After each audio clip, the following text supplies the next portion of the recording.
أبشركم بتحية الإسلام. السلام عليكم ورحمة الله وبركاته. الحمد لله رب العالمين، نحمده ونستعينه ونستغفره ونؤمن به ونتوكل عليه، ونعوذ بالله من شرور أنفسنا ومن سيئات أعمالنا. من يهده الله فلا مضل له ومن يضلله فلا هادي له، ونشهد أن لا إله إلا الله وحده لا شريك له، ونشهد أن محمدا عبده ورسوله. أما بعد، فقد قال الله تعالى في كلامه القديم وبالفرقان المجيد بعد أعوذ بالله من الشيطان الرجيم بفضل بسم الله الرحمن الرحيم. ولا يغضب بعضكم بعضا أيحب أحدكم أن يأكل لحم أخيه ميتا فكرهتموه. صدق الله العلي العظيم. وقال نبينا محمد صلى الله عليه وسلم: وإن الكذب يهدي إلى الفجور، وإن الفجور يهدي إلى النار. صدق رسوله النبي الكريم، ونحن على ذلك من الشاهدين والشاكرين. والحمد لله رب العالمين. رب اشرح لي صدري ويسر لي أمري واحلل عقدة من لساني يفقه قولي واهدي قلبي بحق محمد صلى الله عليه وسلم. الحمد لله. இந்த ஒரு அழகியதோர் இனிமையான அல்லாஹும் அவனுடைய திருத்தூதனுடைய சொல்லை கேட்டு நம்முடைய வாழ்க்கையில் அமல் செய்ய ஒரு நல்ல வாய்ப்பை அந்த அமைத்து தந்த அந்த அல்லாஹ்விற்கு எல்லா புகழும் உரித்தாவட்டுமாக.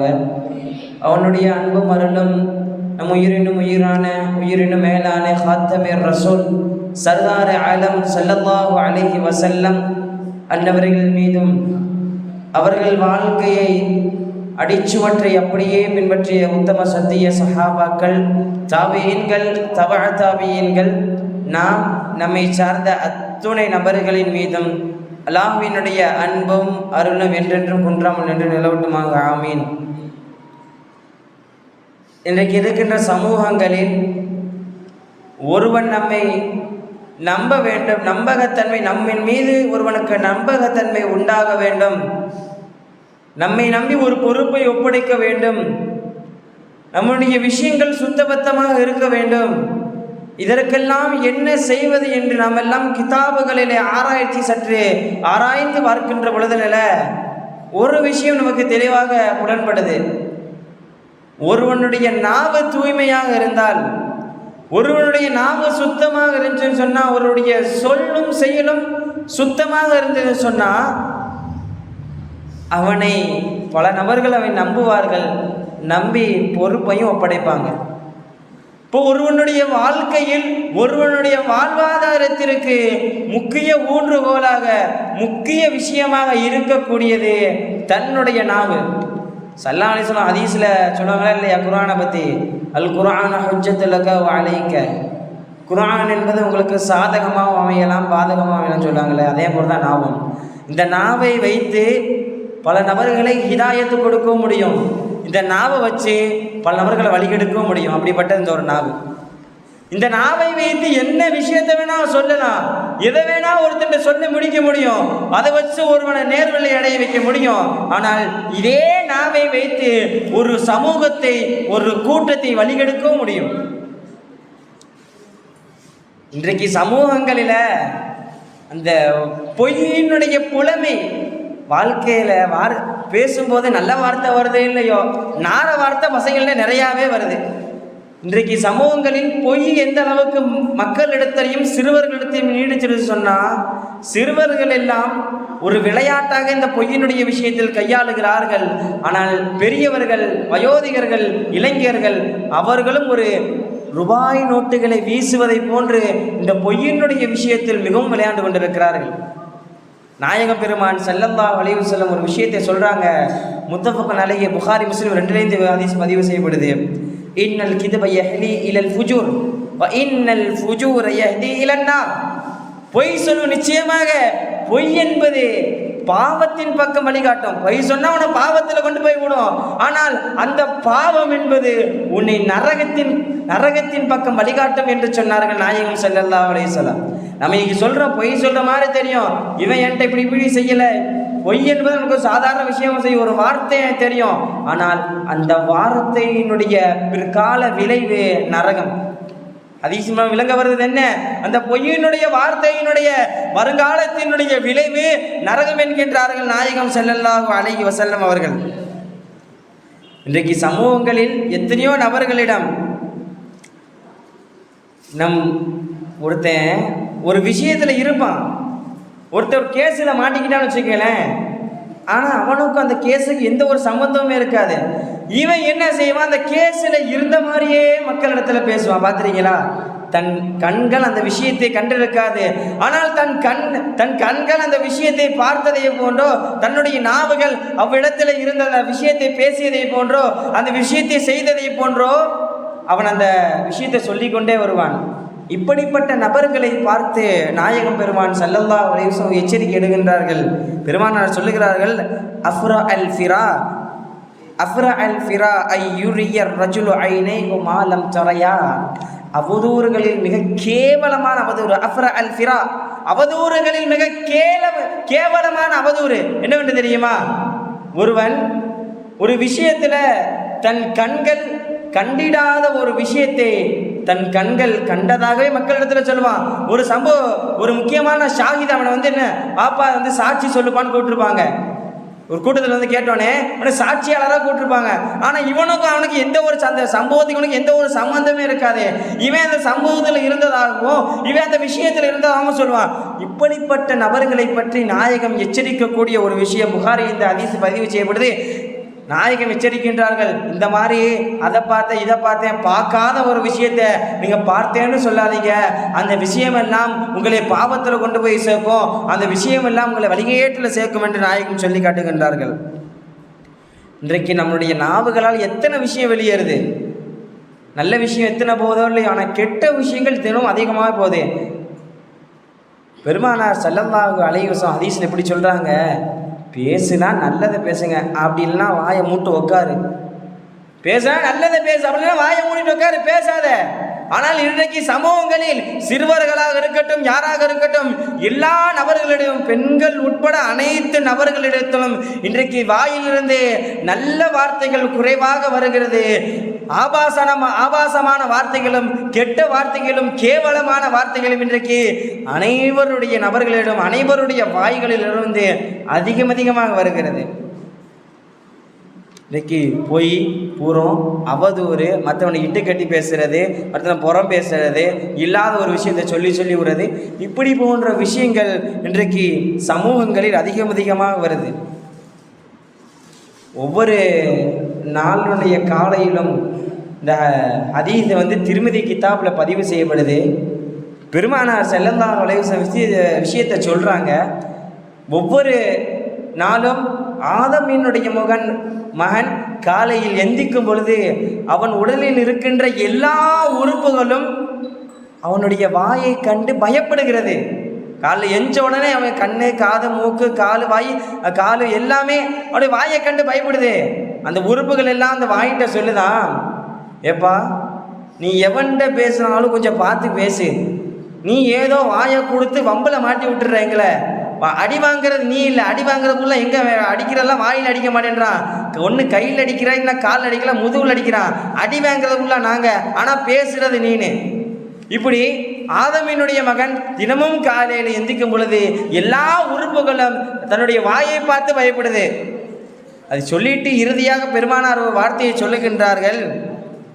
அந்த எல்லா உறுப்புகளும் அந்த வாயை பார்த்து சொல்லுமா, இஸ்தகம்னா இனி உஜஜத்னா, நீ நல்லா பேசுனா நாங்களும் நல்லா இருப்போம், நீ ஏனா கூடமா பேசி நீ அடுத்தவன்ட்ட வாயை கொடுத்தனா அடி வாங்குறது நான் தான். நீ எப்படி இருக்கிற, நீ நல்லா இருந்தால் நாங்கள் நல்லா இருப்போம், நீ நெளிஞ்சு குலைஞ்சு இருந்தால் நாங்கள் அதே மாதிரி தான் இருப்போம் என்று நாயகம் பெருமான் ஸல்லல்லாஹு அலைஹி வஸல்லம் காட்டுகின்றார்கள். அப்போது ஒருவனுடைய வாழ்க்கையை, ஒருவனுடைய காலை விடியலினுடைய ஆரம்பம் அவனுடைய பேச்சிலிருந்து தொடங்குகிறது.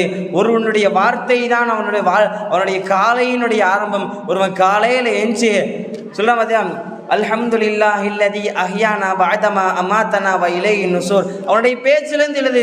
ஒருவன் காலையில் எஞ்ச உடனே யா அல்லாஹ் எங்களை நீயே மௌத்தாங்க, திரும்பி நீயே உயிர் கொடுக்குற, அப்படிப்பட்ட அல்லாஹ்வுக்கு எல்லாவுக்கும் இப்படி ஒருவனுடைய வார்த்தையை ஆரம்பிப்பதென்றால் வாழ்க்கை அவனுடைய அந்த நாள் என்பது அவனுக்கு நிம்மதியாக இருக்கும் என்பது இதன் மூலமாக நமக்கு அறிய வருகிறது.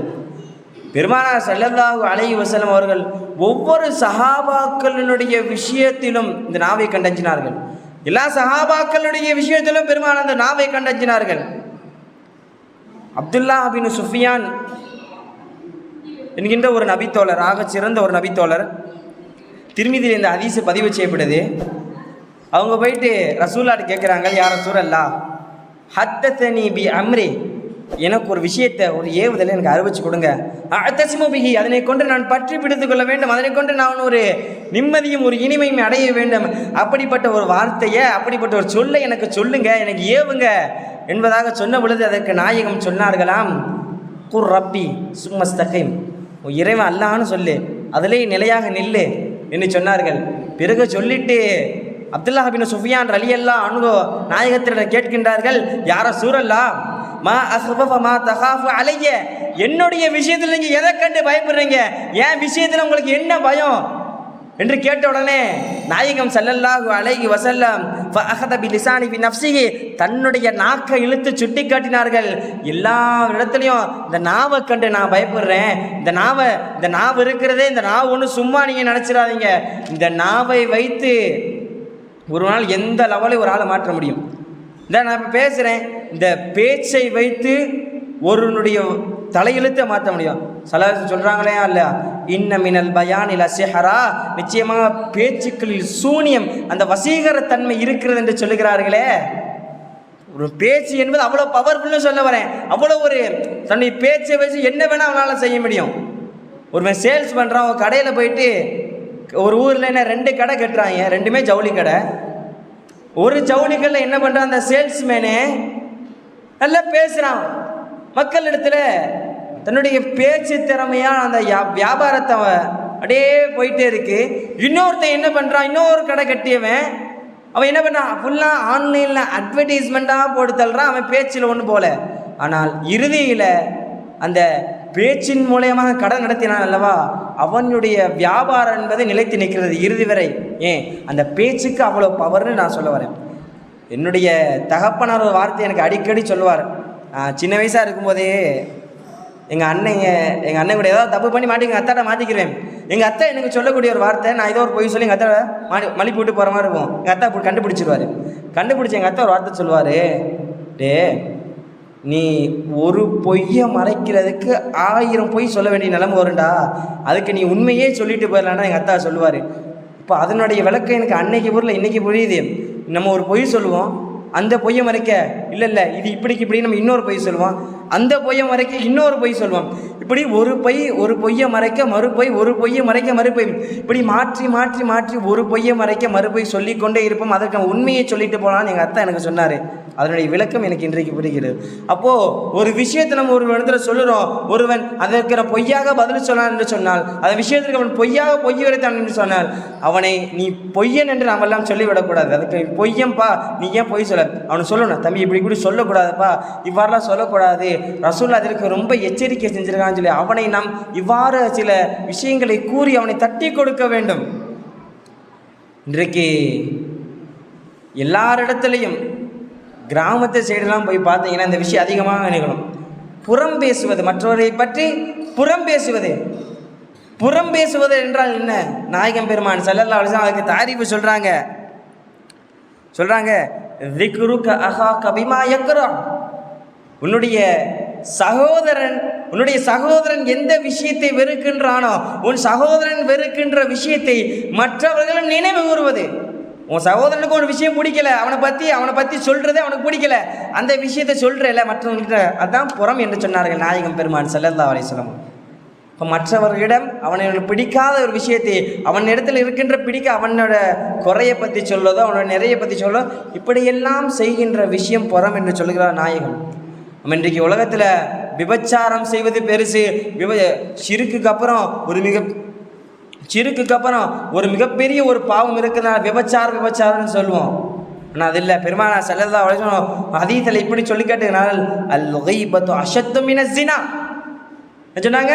அல் கீபத்து அஷத்து மினஸ் ஸினா, விபச்சாரம் செய்வதை விட மிகவும் கடுமையானது, கேவலமானது புறம் பேசுவது என்று சொன்னார்கள் கோமான் நபிகள் ஸல்லல்லாஹு அலைஹி வஸல்லம் அவர்கள். இப்போ எவ்வளவு ஒரு கடுமை வாய்ந்த இதுன்னு பாருங்க. திருவள்ளுவர் கூட ஒரு வார்த்தையை சொல்லுவார், தீயினால் சுட்ட புண் உள்ளாரும் ஆறாதே, நாவினால் சுட்ட வடு. ஒருவனை நம்ம என்ன செய்கிறோம், ஒரு தீ நம்மளுடைய உடலில் பட்டுருச்சு, அந்த புண்ணு கூட ஏதோ ஆயில்மெண்ட்டை போட்டு ஆற்றிடலான்னு வச்சுங்களேன். ஒருவன் பேச்சின் மூலமாக எழுகின்ற ஒரு சொல் இருக்குதே. இப்போ உதாரணமாக நான் ஒருத்தனை திட்டுறேன், அவனை கேவலமாக திட்டுறேன், ஆனால் அந்த பிரச்சனை, அந்த பேச்சினுடைய வீரியம் என்பது அவன் எவ்வளோதான் பெரியாளாக ஆனாலும் அவனுடைய உள்ளத்தில் அந்த நினைவுகள் வேரூன்றி இறுக்கமாக நிற்கும். அந்த வேரூன்றி அந்த உள்ளத்தில், அவனுடைய உள்ளத்தில் வேரூன்றி இறுக்கமாக நிற்கும்.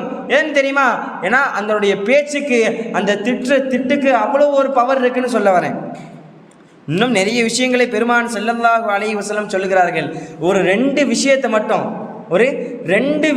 மட்டும் அல்லாஹும் ரசூலும் ஒரே கருத்தில் சொல்கிறாங்க. அல்லாஹ் ஜல்ல ஷானஹு தஆலா சூரத்துல் ஹுஜராத்தில் இவ்வாறு சொல்லி காட்டுகின்றான், வலா யக்தத் பஅதுக்கும் பஅதன், உங்களில் சிலரை புறம் பேச வேண்டாம். சிலர் புறம் பேசி சொல்லாதீங்க, புறம் பேசாதீங்க. அப்படி நீங்கள் பேசுகிறவங்களா இருந்தீங்க வச்சுக்கோங்களேன், அடுத்து அல்லாஹ் சொல்கிறான், அய்யுஹிப்ப அஹதுக்கும் அய்யஅகுல லஹ்மு அஹீஹி மைத்தன், உங்களுடைய மரணித்த உங்களுடைய சகோதரர்களுடைய இறைச்சியை, கறியை சாப்பிடுவதற்கு நீங்கள் விரும்புகிறீர்களா என்று கேட்கின்றான். அல்லாஹ் நம்ம இடத்துல கேட்கின்றான், நீங்கள் ஒரு புறம்லாம் பேசாதீங்க. அப்படி நீங்கள் புறம் பேசுவாங்கன்னா நீங்கள் உங்களுடைய சகோதரனுடைய மையத்தான உங்களுடைய சகோதரனை கறியை சாப்பிட நீங்கள் விரும்பிக்கலாம் கேட்குறாங்க. இதே கருத்தை நாயகம் ஸல்லல்லாஹு அலைஹி வஸல்லம் ஒரு இடத்துல இவ்வாறு சொல்லுகிறார்கள். இந்த விஷயம் முஸ்லிம் ஷரீஃபில் பதிவு செய்யப்படுது. மேராஜிற்கு நாயகம் செல்லுகின்றார்கள். மேராஜிற்கு சென்ற பொழுது ஒரு கூட்டத்தாரை நாயகம் பார்க்கின்றார்கள். எப்படின்னா, பித்தளையினால், அவங்களுடைய நகமெல்லாம் பித்தளையினால் செய்யப்பட்ட நகம், மிக நீண்ட நகம். அந்த நகத்தை வைத்து தன்னுடைய நெஞ்சையும் தன்னுடைய முகத்தையும் சுரண்டுகின்றார்கள். சுரண்ட உடனே இதை கண்டு பெருமானா ஸல்லல்லாஹு ஜிப்ரீல் அலைஹிஸ்ஸலாத்து வஸலாம் அவர்கள் கேட்கிறார்கள், ஜிப்ரீலே, யார் இவர்கள், இன்னும் இவ்வளோ நகம் முளைச்சிருக்கு, இப்படி சுரண்டாங்களே, ரொம்ப அருவருப்பாக இருக்கு, யார் உங்களுக்கு கேட்ட உடனே அதுக்கு ஜிப்ரீல் அலைஹிஸ்ஸலாத்து வஸலாம் பதிலளிக்கின்றார்கள், யார் ரசூலல்லாஹ், இவர்கள் தான் இவ்வுலகில் என்ன செஞ்சாங்க, புறம்பேசி திரிந்தார்கள், அவனுடைய சகோதரனுடைய கரியை சாப்பிட்டவர்கள், அதாவது புறம்பேசி திரிந்தவர்கள் என்று சொன்னார்கள் ஜிப்ரீல் அலைஹிஸ்ஸலாத்து வஸலாம். எங்கே மேராஜில் வச்சு சொன்னாங்க. இதை வைத்து நாம் அறிந்து கொள்ளலாம், புறம் பேசியவனுடைய தண்டனை அவ்வாறு இருக்கும். ஒருவன் புறம் பேசினா பார்த்துங்க, கொஞ்சம் நம்ம உடம்புலேருந்து கொஞ்சம் ரத்தம் வந்துட்டாலே ஏதோ ஒரு அருவருப்போ, இந்த ரத்தத்தை கண்டு மயக்கம் போகிறவெல்லாம் இருக்கிறான். அப்போது அந்த ரத்தத்தை பார்த்தோம் நம்மளுக்கு ஏதோ அருவருப்பாகுது. அப்போது அந்த நாளினுடைய தண்டனை எந்த அளவிற்கும் இருக்கும் என்பதை நாம் எல்லாம் சிந்திக்க வேண்டும். இன்றைக்கி பெருமானார் இறுதியாக ஒரே ஒரு வார்த்தையை சொல்லி உங்களுக்கு நான் விடைபெறுகின்றேன். பெருமானார் ஸல்லல்லாஹு அலைஹி வஸல்லம், இந்த விஷயம் முஸ்லிம் ஷரீஃபில் பதிவு செய்யப்படுது. பெருமானார் ஸல்லல்லாஹு அலைஹி வஸல்லம் அவர்கள் சஹாபாக்களிடம் கேட்கிறார்கள், உலகில் பரம ஏழை என்று நீங்கள் யாரை நினைக்கிறீர்கள், யாரை கருது கொண்டு இருக்கிறீர்கள் என்று கேட்டவுடனே சஹாபாக்கள் எல்லாம் சொன்னார்கள், யார் ரசூலல்லாஹ், ஒரு திரகம் கூட வழி இல்லையே, அவனைத்தான் நாங்கள் பரம ஏழைன்னு சொல்கிறோம். இது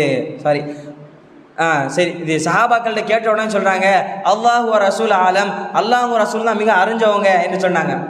அதற்கு பெருமானார் ஸல்லல்லாஹு அலைஹி வஸல்லம் சொல்லுகின்றார்கள், இவ்வுலகில் ஒரு திரகம் இல்லாதவன்லாம் ஏழை கிடையாது. நாளைக்கு மறுமையில் ஒரு நபர் வருவார்.